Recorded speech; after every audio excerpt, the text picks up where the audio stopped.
Okay, the first question's the easiest one, I think. You're just going to give me your full name, your full birth name, your birth date, and where you were born. My name is Celestine Cioccio. Should I say Fulgencio? Sure. Main name? Celestine Cioccio Fulgencio. And I was born 1932, July 6th. And where were you born? Roccabia, Italy. Okay. Provincia L'Aquila. Okay. So if you want, you can start off just by talking a little bit about where you were born, what it was like there, and telling me a little bit about the community you lived in Italy. Well, I lived in Roccabia until I was 19 years old. And I did all farm work. Because after the war, I had to go with my mother, we had to go get wood under our backs and everything. But until I came here, I was in Roccabia all the time. So. And Roccabia was bad at that time. Now it's all changed. Do you want to describe the conditions a little bit there? Well, we were living in the mountains. Roccabia was like this. I don't know if I should wave my hands. Oh no, you can. There's plenty of room for you. Yeah, it was it was the middle and the mountains, and we used to live up in the mountains. And then later on, I'll show you the house where it was. So. Tell me your parents' names and a little bit about them. Well, my mother's name was Angela Rose Di Santo, and my father was Giuseppe Fulgencio. And they were poor people. So. What are some of your, you said you did a lot of farm work as a child. What are some of your memories of being a kid in Italy? What are some of the things that you did other than your farm work? Not much. I didn't do much. And, when I was young, I don't hardly remember too much, when I was a little girl. At that time, my father was here, and we were pretty good. He would send a little bit of money and stuff. Then after the war, for me, it was really, really bad. Yeah. Because we didn't have anything else no more, they took everything away from us. Before we talk about the war, do you want to explain what the community that you lived in? You were up in the mountains. Was it just your family, or was it extended family? Were there a lot of people around? Well, I didn't have a big family. I'm the only child. I had cousins, but not much, We just had friends, but, not too many. Okay. Well, so at what point did your father come to America? Well, my father came here the first time I can remember, but he was here 10 years. He got married. When my mother and him, they got married in Italy. And he come here, she was pregnant, he came here, and he stayed here 10 years until he went back. Wow. And then when he went back, 1932, they had me. So how did they communicate? Did they write a lot of letters back and forth? Before, yes. 10 years that he was here, yes. But then after the war, they closed the port and they didn't communicate anymore. When he was in America, do you know what kind of jobs did he have during that time he was here? Oh, yes, a foundry work. He used to work at Cascade Foundry, and the shop got burned. In Erie? In Erie. Well, he went to Detroit first. Oh, okay. And then when he came 1932, instead of go back to Detroit, he stayed in Erie. Okay. Well, if you want, this would probably be a good time to talk a little bit about your experiences during wartime in Italy. Oh, it was bad. It was bad. It was very, very bad. Because when the German came, the first thing they did, chased us over our house. We couldn't go there no more. So we had to build a barn in the woods. But the German, the young people, they couldn't stand young people. And the people that could work for them, they would put this black band on their arm, and they worked for them. But us, the kids, we had to watch because they would come and get us and take us wherever they want to. And I never forget one time, my mother made me stay with these three old people. And one of the men, he used to be a shoemaker. He used to come and tell us when the German would come and people to take him, you know. So he said, you better hide today because they're gonna come and get you. So me, I ran away because I said, I'm all with these old people. What are they gonna get me too? And my grandpa was there. He was real old. He was 83 years old. He ran away from them anyway. But then I ran away from them. And I went to another house where I knew that they used to work for the Germans. I went there and they got mad. They said, you know, you could have made us all. But I said, I couldn't stay with those people. But he had like a hiding place, and he had woods in the front, so the German couldn't. And I never forget, there was this old man, he has a mother that was old. They used to make bread in Italy in a big wooden thing, amazing, you know. And he put the mother inside the box, so the German won't take her. And then I used to cough a lot, and they used to say, oh, better shut up, you better shut up. And I said, well, what can I do? You know, but they said, I'm going to take these other people too. And the man that had the mother in the big box, every time the German were near, he would say, you better hiding now because they're close. When they would go far away, they said, now you could relax. And then they did took my grandfather. We went in the woods where we had the animals. At that time, we had all the animals in the barn up there, and my cousin used to be up there too. And they said to my grandpa, don't go and cut the woods for the fire, because if the German hear you cut the wood, they're going to come and get us. And they did. They took all our animals. We didn't have nothing left anymore. It was really bad in wartime. That's why when I came here, I thought this was paradise, compared to what I went through there. So how did you kind of pick up the pieces? Talk to me about the time between, when they took everything from you and you decided to come here. Well, my father, as I was telling Norma, he had kind of lost control during the time. You know, he didn't write no more. He didn't send us nothing. You know, and then people from Erie started to come back to Italy, to visit. And they kept saying, we got to push your father to send for you, push your father to send you. So they did. And he didn't even want us to come, And I was, at that time, I was engaged with my husband. At that time, with my boyfriend. And I wanted to get married there before I come here. But he didn't want to give me permission because I was 19 years old. But if I said before, when he first came here, the 10 years, that they had, the one boy died. Then he came 10 years after that. Then he come back after 10 years, 1932. They had me, and I didn't see him until I was 19 years old. If it wasn't for the people that they pushed him to send for us, he probably, but he didn't even want me to get married, so they wouldn't give me permission. So I came here, I stayed here 2 years, and then I went back to Italy and get married. During all of this, so your mother was raising you essentially on her own for that 10 years. Then, even the 19 afterwards. Yeah. Even after I had the Yeah. Did she come with you when you did come to Erie? Yeah, we both came at the same time. And just to clarify, which year was that you came to Erie? 1950, the first time? Yeah. Oh my God, now I don't even remember. I was 19 years old. Okay. I was born 1932. We came here with my husband. I came in 1951. I don't even remember when we came with my mother. Okay. So you came, tell me about the first time that you came to Erie. What was it like when you got here? It was paradise. Because what I went through, to me, it was paradise. Even if my father didn't have much at that time, because as I said, he had lost control of his life.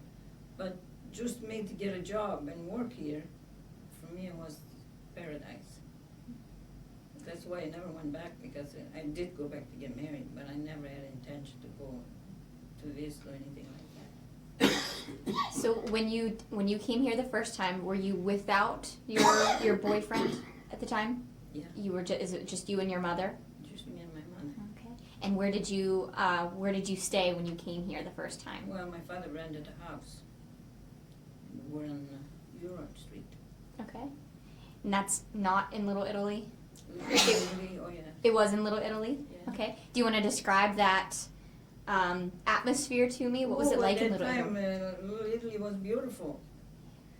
We rent a house, they had a big porch in front. We'd be there until 1 o'clock, 2 o'clock at night. It was so friendly. Yeah. Friendly neighborhood. Afterwards, we all got,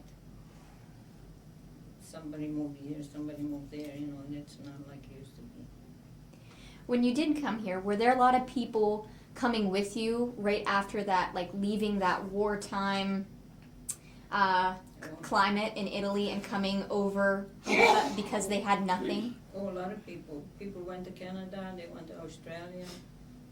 When I came here the first time, there was 250 people, because it was a small town, Family, I mean, not people, But now they all left Italy, Roccavia too. There's not too many in Roccavia anymore. So tell me a little bit about what you did when you first got here. What job did you take up? Well, when I first come here, I wanted a job right away, but I came here in July, and they were picking tomatoes, so me and my mother used to go pick tomatoes. And I never forget, because this truck they used to take us, it would stop and stop, and I used to say, oh my God, I left Italy, now I come here, and I'm doing the same thing, So, but then after 2 months, I got a job working at the bakery, Fortune's Baking Company. And oh my God, I was the youngest girl you ever saw. You were the youngest girl? I mean, I was so happy. Oh, okay. Happiest girl. Okay. Happy, yeah. So tell me a little bit about that job. What did you get to do? Well, when I first started, they had to teach me, because I couldn't speak English at all. Yeah. And I used to do everything, like box cookies and everything. But then they put me on a machine. I used to be a wrapper. Wrap cake, cookies. That's what I did. The people working there, were they mostly Italian, or were they? No, there was one girl, Anna Jacobucci, and she was Italian too, but she couldn't speak English either. She had just come from Italy, and at first I didn't even know she had come from Italy, and because we work at different place, different machine. And one day she said, I have to go to school today. I said, why? Why you go to school? You're old. She said, oh no, I come from Italy too. And there was another lady that spoke a little bit of Italian, and that was it. So how did you do that? That must have been really difficult to get a job like that. And Very. Yeah. So tell me, do you have any specific experiences you remember where you were having a hard time communicating? Well, with this someone? one lady that spoke a little Italian, she was kind of not deaf, but it was under to understand her. But she tried to teach me, what to do. And we had a boss who was German anyway. And it was very, very tough. And I remember at Christmas time, everybody was saying, Merry Christmas, Merry Christmas. And I said to myself, Merry, it's Merry. What's Christmas? So I went home and I went to one of my cousins. Her name was Grace. I said, Grace, today everybody they went home, kept saying, Merry Christmas, Merry Christmas. What is it? She said, it's Buon Natale, I meant Italian, Merry Christmas, What do you recall? You said your boss was German. Do you recall any attitudes of his toward you because you were Italian? Not that he was mean to everybody, not just me. Yeah. He was a very, very tough boss. I recall in a few of the interviews, some of the Italian-speaking people, and even the people that could speak English, that they were known to be Italian. Anytime they tried to go out into the workforce at all, they were met with people that I don't like Italians and I don't like Catholics, and they recalled a lot of those feelings. No, I didn't have that. No, I never had that kind of trouble. The boss that I had, he was mean to everybody, not just me. Okay. And if he said something bad, I didn't even understand anyway. So this is your first 2 years while you were in Erie. Did you continued this job then the time you were there, and then after 2 years you went back to Italy to get married? Mm-hmm. Do you want to tell me a little bit about that? Well, I had, I worked 2 years to make the money to send for him, And then I did go back to get married, and I wanted to stay and bring him with me. But I couldn't. Well, not that I couldn't. One of my friends called me and she said, Celestine, she said, you better come back. Because I had taken 6 months leave of absence. So she said, if you wait for Joe to come, you're going to lose the job. And when he comes here, he can't speak English either. And what are you going to do? So right away I went to Sumon in the southern town where we used to go get and got the passport and come back by myself. And then I had sent for him. Was sent. I made the paper while I was in Italy. And then when I come, he came after 6 months. Okay. So at this point, are you still living with your parents? They both died. They both. But they lived with me all their life. They did. Okay. So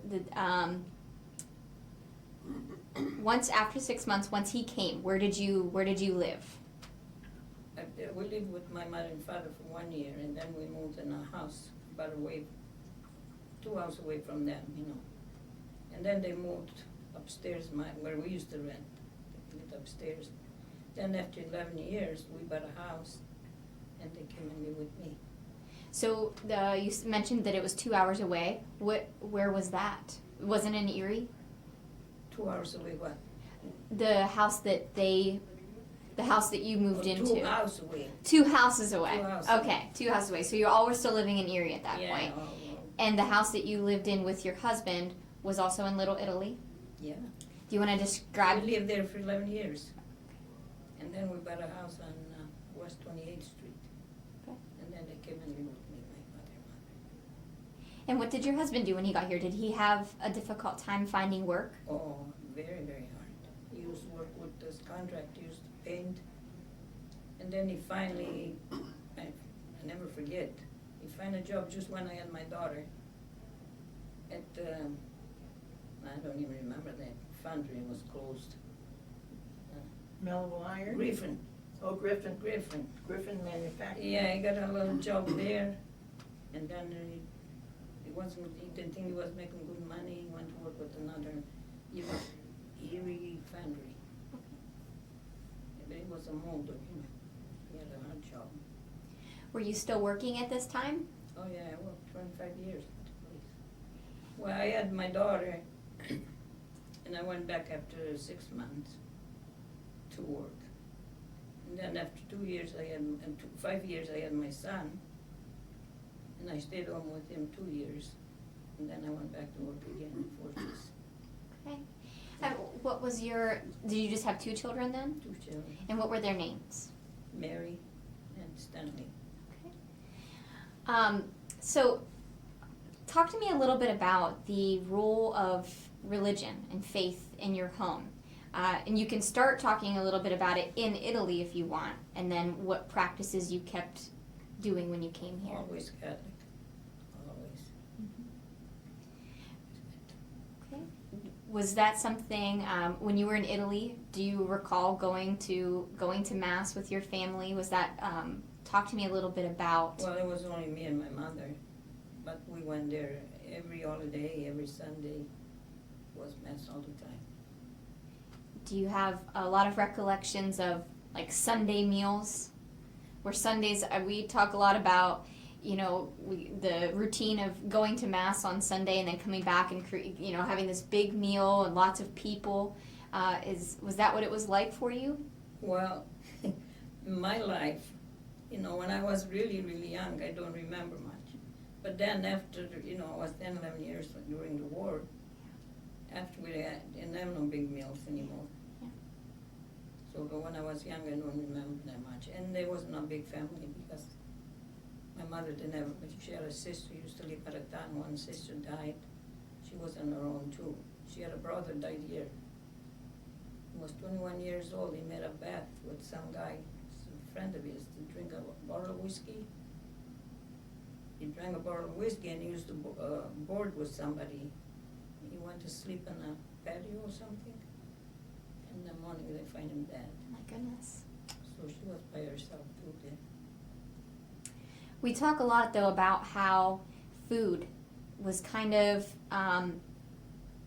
something that really brought back a lot of memories of your childhood and as you're growing up, a lot of things specifically that you remember associating with food, different recipes that maybe you remember your mother creating, or any traditions that you have? We used to make gnocchis, homemade, mostly, not much meat.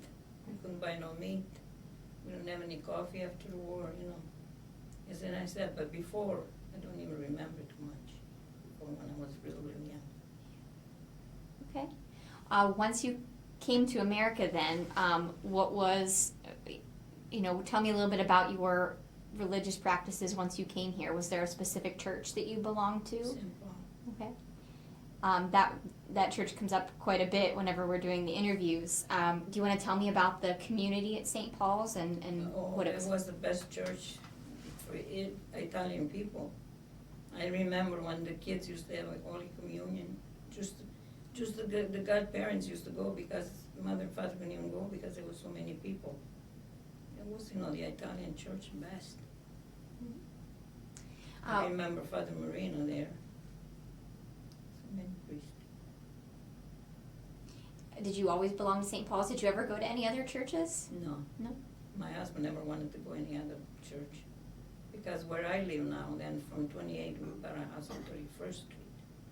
And we close to Our Lady of Peace and Blessed Sacrament. But he never wanted to change church.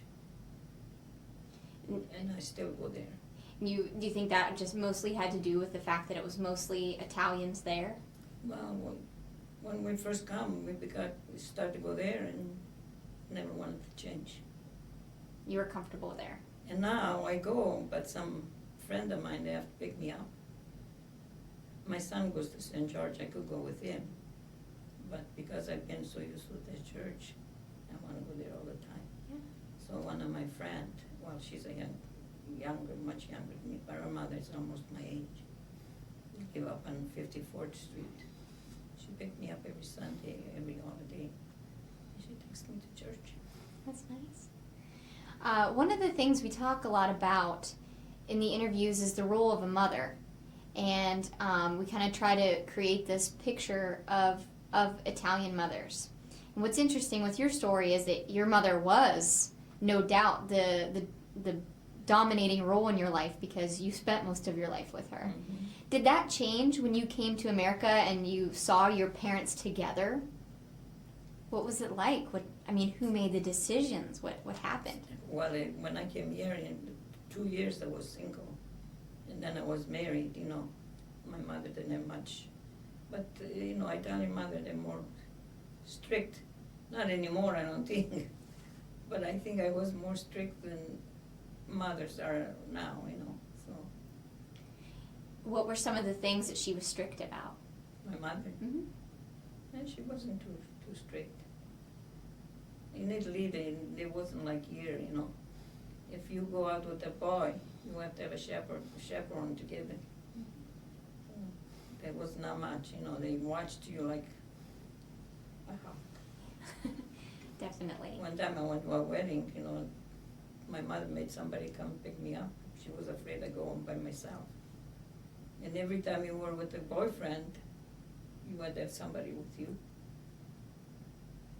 It's not like here, it's free, I guess once you were here, you were planning to get married and everything. But did you start to notice that some of the ways that your family raised you and the ways that you did things was different from other people? Well, when I first came here, we did almost like when I was in Italy. Excuse me. It wasn't much change. And I was already, 19 years old till I got married 21. So. Mm-hmm. At what point did you realize, I'm sure as soon as you got here, you immediately felt different because you were an immigrant, right? And you probably realized you were Italian. But you move into Little Italy and you're surrounded by Italians. When do you think you had that feeling like, wow, this place is different? Everybody's not Italian. Do you remember having that feeling? Well, we were all Italian. Here on the street, there was all Italian people. And I used to go just the Italian people because I couldn't speak English. Mm-hmm. so there was not much different for me. When do you think that changed? When do you remember feeling more like you were not just associating with Italian people? Well, after we still associate with the Italian people. Mm-hmm. Still, you know. But when we started to move, everybody started to move away, you know. We weren't as close as we were when I first started, you know. Do you have I any? remember 18th Street, it was all Italian people. My mother had friends there. You know, at Yorn Street, it was all Italian people almost. Hmm. And I lived there 11 years on the Yorn Street until we buy a house. Just out of curiosity, I mean, you know, coming here and not speaking English and not really having anybody around you to teach you English, I'm just curious, like, how long do you think it took you to learn enough to be able to communicate with people? I still don't do good English, but at that time, mostly the TV. That's how I learned mostly the TV. That's interesting. Do you remember any specific shows that you remember watching and really helped you out? I used to watch wrestling a lot when I first come from Italy. Now I hate it. That's interesting. Until one time they brought me to see a person, you know, real wrestling. And I see it, what to me looked like it was fake. And then I don't like it no more. But when I first come, I used to watch that. And I used to watch TV quite a bit. That's how I learned. Okay, that's very interesting. We've had a few interviews where somebody brought up like different shows that was how they mentioned it. I think it was Lucia mentioned Sesame Street. She said somebody told her to watch Sesame Street, and that's how she learned English. Well, I used to watch some of that too, Yeah. some of the kids' show. That's really neat. So talk to me a little bit about when you were living with your parents there for that period of time. What were some of the things that they did with other people? What were some of their, like, I guess, hobbies or ways of passing time other than outside of work? My mother never worked. Okay. And she didn't have too many hobbies at all. How did she socialize with I know Just you... with the Italian people until my mother died. She don't know one word English. Okay. She never learned. So she just communicated with the Italian people. Do you remember, did they, get together at a certain person's house? Did they cook together and do those things together? No, not too much. Play cards. No, I don't even know, but I don't even play cards myself. I don't know how. But how long did your mother and father live with you? They lived with you? Well, the first 11 years that we lived on Yorn Street, 1 year we lived together. Next year, we moved to another house. I used to live downstairs, they lived upstairs for 11 years. Okay. And then we bought a house on 28th Street, and they come and live with me. But my father lived 2 years after I bought the house, and then he died. But my mother stayed with me till she was 94 years old when she died. But she had a real bad stroke. And then How did you manage in your home with two women? I mean, did your mother help you, or did she kind of interfere, or how did you get along, very good with my mother. In other words, you had no Because- conflict? No. Matter of fact, I used to work, and a lot of times I used to say, Ma, we're gonna cook this, and she would say, no, I like to do this. And, we could. And she took care of the children Yeah, then? But she never Well- had, would you say that your mother was kind of a quiet, shy person? Very. She didn't have any, like, say, paisani that she liked to visit with, or? Oh, yeah, she used to visit, They just at have that visits? Cornelia's mother, Grace, she used to visit Italian people. And And as I said, on West 18th Street, she had some friends that had come from Italy. We used to go visit them too. so she basically felt more comfortable all her life with just being with people of her own nationality. Mhm. And Because she learned to speak English at all? None at all, not even a word. Do you think that the war years and being separated from your father all that time made her a stronger person? Was she a strong woman? Did she kind of, She didn't change much after she come here. As I told you, she didn't even want to come here, but then When she came here, she did a lot of my father. But you know, when you don't speak English not much, That she never wanted to learn? I don't know. Matter of fact, when I went to Italy to get married, she got a little job at the coin laundry. And for her not to speak English, now Lucy's mother-in-law tells me that they used to kind of cheat on her too, you know. There you had to count the package, you know. And because she couldn't They teased her. defend herself, you know, Uh, they laid her off and then she never worked. That discouraged her. Yeah, So there she- was a little problem Yeah. with your mother, that she felt some At discrimination. first, yeah, when she went to work there. How did it make her feel then? And what were her attitudes and feelings about you learning the language, getting a job? I mean, how did it make her feel as you became?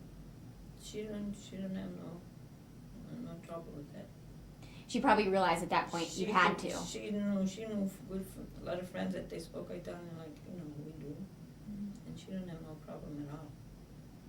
As I said, she didn't want to come here, but then when we did come here, she was happy. And it probably, again, helped that she was in the community of Little Italy. There She was had, Little Italy was Little Italy before. yeah. It was all Italian people there. On 18th Street, there was Cornelia, Sunda d'Aurora, you know, there was another lady, I don't even remember her name. You could almost name every family that lived on the Yeah, block. there was all Italian people. And it probably would have, her experiences probably would have been different than had you not lived in Little Italy. It probably would have been definitely a lot more Worse. worse for her. She probably would have regretted coming. But my father, he had a cousin, they lived right across the street on Union Street from me. And she was the most big help for me. Anything, if I had to go to the doctor, you know, I remember one time I was working at the bakery, and we used to roll jelly rolls, you know, this conveyor would come, and there was a little English girl who used to work with me. And this one time we would roll jelly rolls, and she was sing all the time, you know. And one morning I went there, we were working, and I didn't hear, I could see the mouth move, but I couldn't hear the voice. So I said, oh my God, am I getting deaf or what? So the first thing I went home and I went to Grace. I said, Grace, I can't hear nothing, you know. She said, well, I take you to the doctor. Every time, everything she did for me. God bless her where she is now, she's dead. I don't know if you know Grace Riasi. She was the most help for me. Matter of fact, when I had my daughter, she was so tiny, she was over my house every day, every day. She helped me, you know. But then when I went back to work after 6 months, my mother watched my daughter, you know. There was a very, very large Rockapia community in Erie. Oh, yeah. For whatever reason. Yeah. Why did so many people emigrate from Rockapia? Almost the whole town. Yeah, after the war. And there's a lot of people in Australia. My mother-in-law, my father-in-law, they died in Australia. Because my husband, 2 brothers, they moved there. So they sent for the mother and father too. And a lot of people in Canada. A lot of people in Canada. Your in-laws never lived Detroit. with you? No. And when I got married, you know, I stayed there, was 4 months. Did your husband's family, all of them come? In Australia. Well, they're in Australia. Oh, yeah. My father-in-law and mother-in-law died in Australia. And one of Joe's brother died too. He was 44 years old. He had a heart attack. And now there's a brother there. And I have a brother-in-law, a lot of nephews there, and nieces. When your children came along, what kind of ambition did you have for them, Celestine? And I tried to make the best of them. I remember one time we had Father Bissoni. My daughter speaks Italian just like she had come from Roccabia, you know. Mm-hmm. And she used to go to school in St. Paul. And at that time, my mother had this big surgery, a gallbladder surgery, and they never held up. And Father Bissoni used to come and give her communion every Friday in the month, first Friday in the month. And this one time he came, And he talked to my daughter, Italian. And she answered in English. So then Father Pistoni said to me, Mrs. Cioccio, he said, I am so embarrassed, He said, you come from Italy, you can't even speak good English, and here you cannot teach your kids, your daughter Italian. I said, Father Pistoni, I'm sorry. She does know, I don't know why she didn't answer, So when he left, I said to Mary, Mary, why don't you answer Father Pistoni Italian, She said, Ma, he spoke the real Italian, and I know the dialect. She was embarrassed. Mm-hmm. But she talked just like she had come from Italy. Now since she's been in Florida, she kind of forgot, Well, that reminds me a lot of.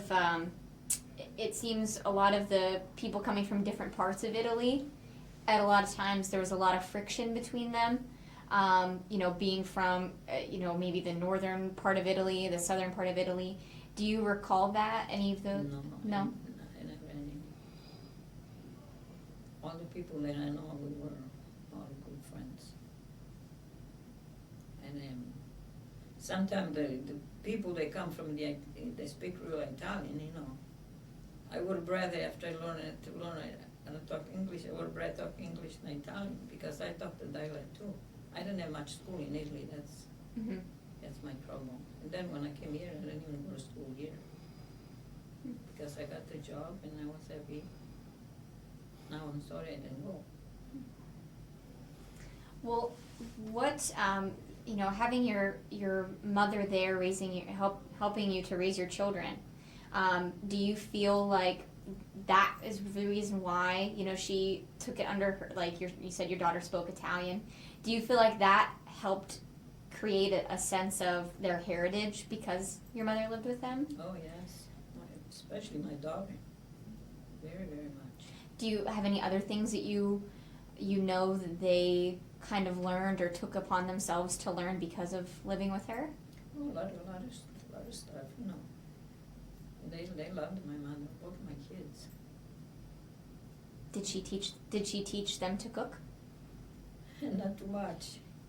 My daughter does more recipe because we don't do by recipe. We don't measure. Right. We just do it.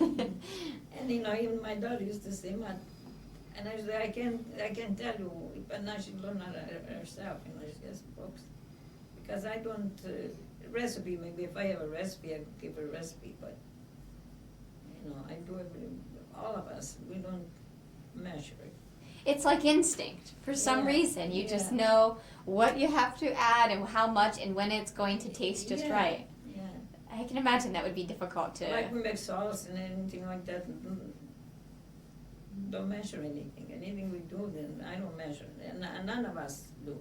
But now people, they are here a long time, now they start to do with the recipe, Where did you get, was there a specific store you used to get your ingredients, or did you have a garden? My husband, we used to go to the garden. What all did you maybe grow in your garden? No, I used to grow everything, tomatoes, lettuce, everything we could do. And when we used to live down on Urn Street, that 11 years we had a big garden there. But after we moved on 28th Street, we didn't have much land. We had land, but it didn't do much. They had tomatoes, beans, lettuce, and that was it. Do you recall people, this is kind of a funny question, but do you recall people in the streets, selling things, selling produce? Do you remember a lot of, Italian people selling some of their own goods, trading things with each other? Do you remember those kinds of things? No, not too much. I know before when we first come, they had markets all over, the streets, When we used to live on Urn Street, we had Raponi we had the Frank Berardius used to have a grocery store down there, that's where we used to go. It was all Italian, Frank Rapone, Uh-huh. He had a store. 17th and Walnut. Yeah, and then Frank Berardius, he had one there across. Right, Yeah. and he was from Rockapia. Yeah, and then on 18th Street, there was a store, a big store too. They used shoes, all kinds of clothes. And then there was Madonna. Madonna's. Yeah. It's amazing. I think that's one of the things that fascinates me the most about it is because, the more people, the more interviews I've watched or done, it was like this self-contained area where nobody needed, you really didn't have to leave there. Anything you needed, you could have gotten or had yourself. And that's really interesting to me, But now it's all spread out. Mm-hmm. See 18th Street now. It's not anybody that we know too much anymore. Mm-hmm. And so Hearn Street either. They're all new people, Yeah, I mean, do you want to speak a little bit more on that maybe? I mean, when did you feel like you started to really see Little Italy kind of depleting and really changing? Yeah, I don't know, I can't tell you anymore. After 11 years, we didn't live at Little Italy anymore. We moved up on 28th Street between Raspberry and Granbury. And then up there, when I went up there, I have a couple of friends that they were living up there too. And there were some Italian people there too. But then after 15 years, we bought a house on 31st Street where I am now. Do you Now there it's more, not too many Italian people. Well, I have Lucy, my friend, and then not too many people there. Do you remember who you considered your first completely English-speaking, non-Italian friend? I don't remember, No? no. Was all in where I worked, Mm-hmm. But if I tell you the names, I don't even remember all those names anymore. I'm sure that having that job and being around those people definitely contributed to not only being able to learn to speak English, but experiencing life outside of the Italian community. Oh, sure. Do you remember? And it's okay if you don't have anything specific, but do you remember as you were raising your children and you were around other people that weren't Italian? Do you remember feeling like some of those differences in the things that you wanted them to learn and what they were to be like and act like versus maybe what a non-Italian person was doing and raising their children? No? I didn't have that experience, no. And you mentioned earlier you felt that you were a strict mother, or more strict than some. Do you? More than what they are now. Mm-hmm. Well, like what kinds of things do you think that you did differently then that happens differently now? Well, I was afraid they were going out. Mm-hmm. Now it's different. When my daughter used to go out, my husband stay up. I was afraid. One time I never forget. She wasn't even engaged with a boy, and he was in the army. And she went out with a boy across the street of our house. So they went to see a movie, then they come home. We had a house upstairs, the bedrooms. They come home and they started watching movie. And they kept bugging me. Go, what are they doing then? What are they doing? I said, they're just watching a movie. Then finally I said, why don't you go down and say something, because I am not going to go. They're friends. She had a boyfriend. Mm-hmm. But more strict, now we know how it is. Do you feel like that was something that was just an Italian way of life, that strict? Yes, Mm-hmm. that's what it was, because as I said, in Italy it was all different. But it's not anymore. Now they even say it's worse than here. Now they sleep together before they get married, they go out, It wasn't nothing like that before, Did your daughter, did she get married? Oh yeah, she's got 2 children. Mm-hmm. Did she marry somebody Italian? No. No? And like, tell me about what that was like. How did that feel? Well, when she was a young teenager, I used to always match her with somebody that, like a friend that had a nice boy, and then she had quite a few boys that they were not Italian, Mm-hmm. But I would have, at that time, I would have rather marry an Italian because, you could speak freely, She married a German and Irish. And he's okay, he's good. How was it, Celestine, when you met his parents? Oh, I met his parents a long time. When you didn't meet them, or Right away, But when you did meet them, how was how did you plan the wedding with a non-Italian family and your family? And how did you plan the wedding? Was it an Italian wedding? Italian, all Italian, yeah. All Italian wedding. How did his family feel about that? They were all right. Did they go along with it? Yeah, because the boy, the boy doesn't do much for weddings. Just the rehearsal. So they were glad you took over. Yeah. Well, they weren't were kind of, so we did everything. It is strange because that's part of the majority of mixed marriages.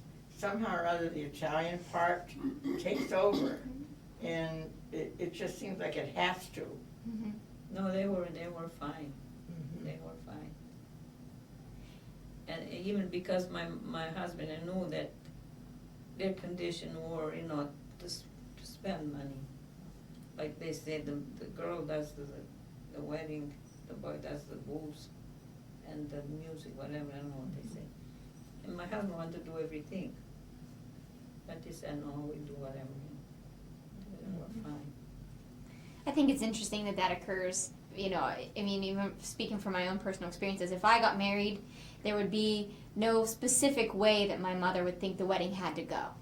And I just think that's part of, the difference, with your heritage. Right. There was already like, well, you have to have the sandwiches did you do the sandwiches in the basket or, No, I did the full. It was the There earlier was a one. big, Tell me about that. Describe that. oh, there was a lot of food and a lot of people. That time we used to invite everybody, all the paisan, all the friends, But she did a lot of things that she wanted to do. I mean, I didn't push her. But for the food and stuff, it was all up to us more, Do you remember what food she had there? Oh, I can't remember this. They've been married, what, now? She was 21. But it was all Italian food. All Italian. Okay, I'll tell you. That's mostly what I was curious all about. Italian. All Italian food.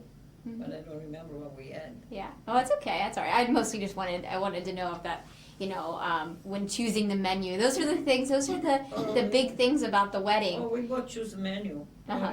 Both, my daughter and me. Mhm. Now my son, it was different because the girl, she chose whatever she wanted.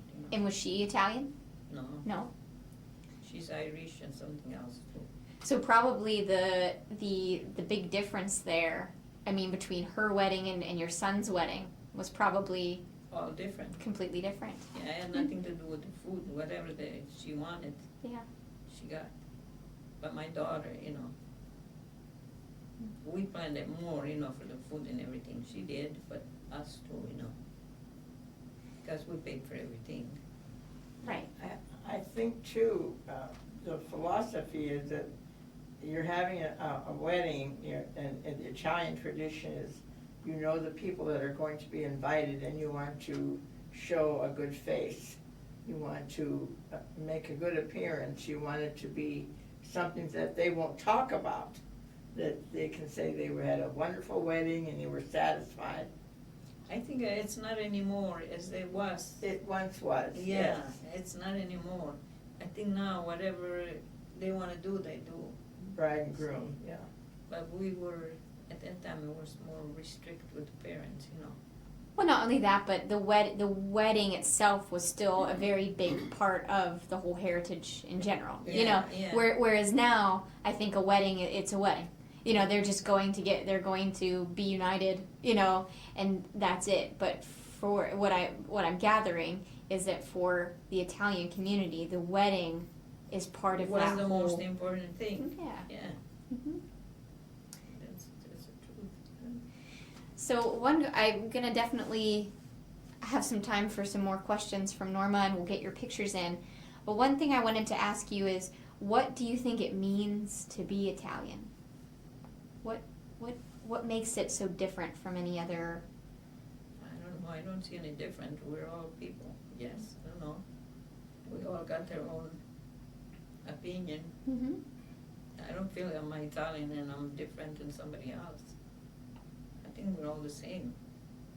I mean, we have a different, sometimes things that we do different, but other than that, to me, I think we're all the same.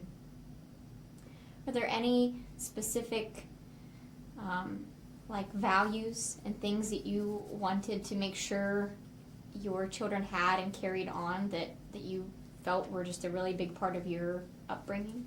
Oh, sure, just to be a big parents themselves, good parents, you know. And they both are, so they're good. Are there any other maybe traditions or anything that your son or daughter still do or that you do with them? Well, my daughter, she's in Florida, we don't do much together. We did when she was here, you know, and then mostly when she was here, used to come in my house more, you know, than me go to their house. Mm-hmm. But now, you know, she's in Florida. As you were raising them, were there a lot of holiday traditions that you did that were, you know, of course it's probably a combination of, you know, your Catholic religion and at the same time being Italian. What were some of the holiday traditions that you had? Oh, every holiday was a holiday, you know, it was always the same.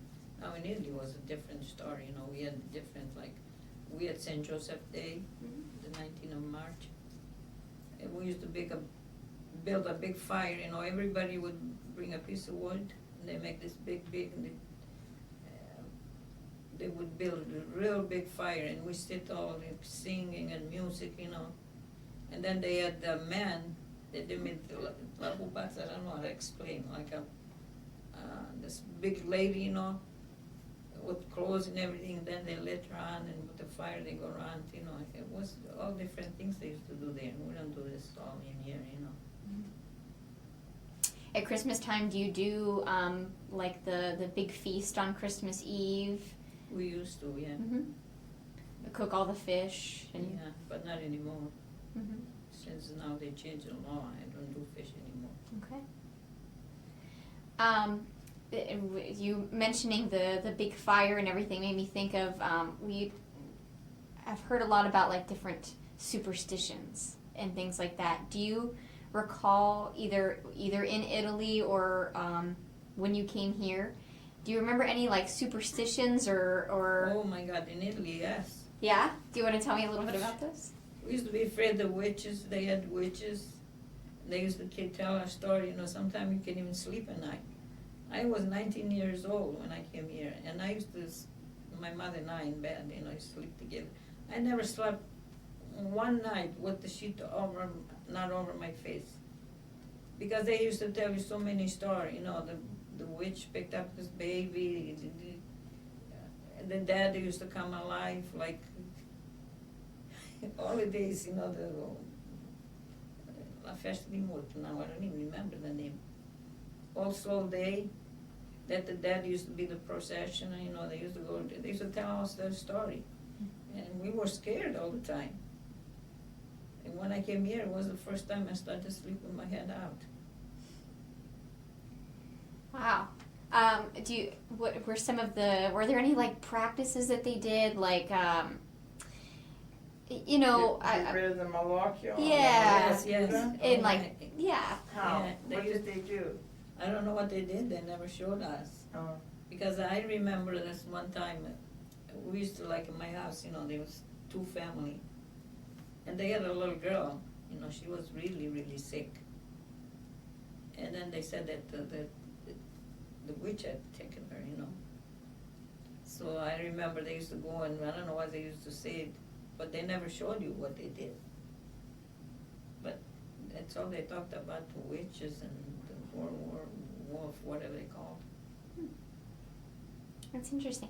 Do you remember specific people in your community in Italy that, you know, were kind of they kind of performed these different, I don't know what to call them. I know them, I know, but yeah. I don't even remember their names. Yeah. But I know. Was it usually women? Some women, some men. Okay. Matter of fact, the little girl that they said that she was bewitched, it was her own grandfather that did that. You know. And they used to say that, but I don't know if it was true or not. I still don't believe it. Did they do the oil in the water? I don't remember, but they used to put like a brush when you sleep, or a broom near your bed. So if the witch come, and I count all those, you know, yeah, and couldn't get you. And they used to put oil in your bed, they used to put crosses on you. Yeah. Did you do any of those things once you came here? Did you still, I mean, No. no? No brooms outside of the doors? No, I was never afraid either. Yeah. Once you left Italy, you didn't feel like that anymore. Yeah, they say here, that's what they say, I don't know, that witches can go around here because the streets they cross. Okay. And the witch can walk on the top of a cross. Okay. But I don't even know if they have witches here. Okay. At this point, we have about 5 minutes left, and I'm going to reserve those last couple minutes to go through your pictures. Are there any other stories or anything you want to share, anything I didn't ask about? Yeah, I don't remember too much anymore. Okay. Now, if you ask something that I come to my mind, I don't remember. Well, maybe Norma has it. Do you have any other questions in the last? No, I was just wondering if, we were talking about the war years in the car, about experiences you had, and you said you had secret hiding places. Oh yeah, we were in the woods. Oh yeah, during the wartime, because the German, they would take everything away from us. So if you had a little room, there was, small, we would put everything under there. And they put the cement in front, But there was a man, he wasn't from Rocabia, he was from a little town, Celestine Cioccio, they used to say. He knew all our houses, and he would bring the soldier to show where these hiding were. And even those they broke and took everything out. Like my mother had 2 cows, she had 2 mules, she had sheep, she had even a goat. They took everything. This man was a collaborator, you said. Yeah, the man didn't know, Oh my God, one time I never forget. We went back to our house, but the soldiers, they were still in Rocabia, the whole time, the German. And we had our house were like a stable, then a house, and then they put the hay on top, And they brought this drunk soldier on the bottom of our stable. And my grandfather had hidden all the tools, like saw and hammer, under the, como é que chama o estado? Forgot the name now. They put in, to make a good soil. A wood storage, yeah, a shed. No, they put on the ground. Underground. To put in when you have I can't remember the name of it. A pitch, like a pitch, where you put the wood to burn it? No, the shit of the dog, the cows.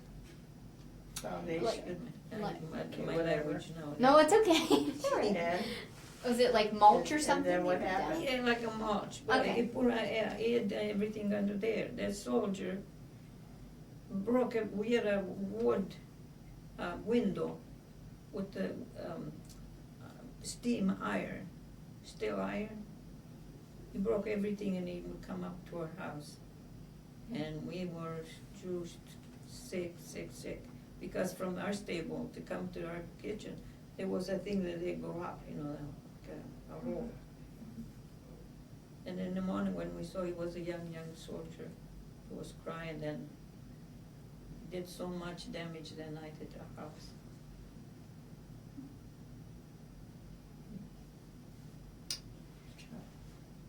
Well, we have about 2 minutes left. I think what I'll do is I'll stop it and then we'll show your pictures, and then if okay. And you said this is in Rome? Rome, yeah. All right. Now, this is in Rocabia when we got married. That's how That's we. beautiful. This is the one that was in the book. Now, who is this? Who is this right here carrying the flowers? It's my cousin. Okay. Did you get it already? Yeah.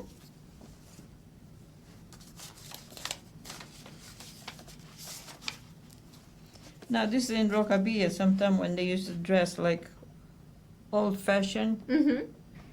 And this is Lucy's daughter, up here. Sure. Who? Lucy's daughter, it's in one of these pictures. Did you get? Yeah. Now, this in Rockabilly, that's how we used, I used to carry wood like this too, during the war after, you know. See how the lady, and this one lady, she's even pregnant with the wood in the My back goodness. to put on our fire, you know. See? That's how I used to do this too. And this is our hometown, Rockabilly. And this is more modern, of course. This is what it looks like now, or? Well, I think I don't know. It's Okay. before. So. Now, this is my house. It was like on a mountain, like I said before. Now, this was three apartments. This was mine. This was another one. This was another one. But this was my house. Hmm. Now, this is how they used to dress too. See, Alandik, they used to say. And this is the other part of the Rockabilly. See, this was more on a mountain. And this was the clock we used to watch. They used to ring Hmm. the bell, no, whenever time it was. Very neat. And then this picture is from right here. Well, that's one that, it's exactly like this one Yeah. here, see. They walked to church.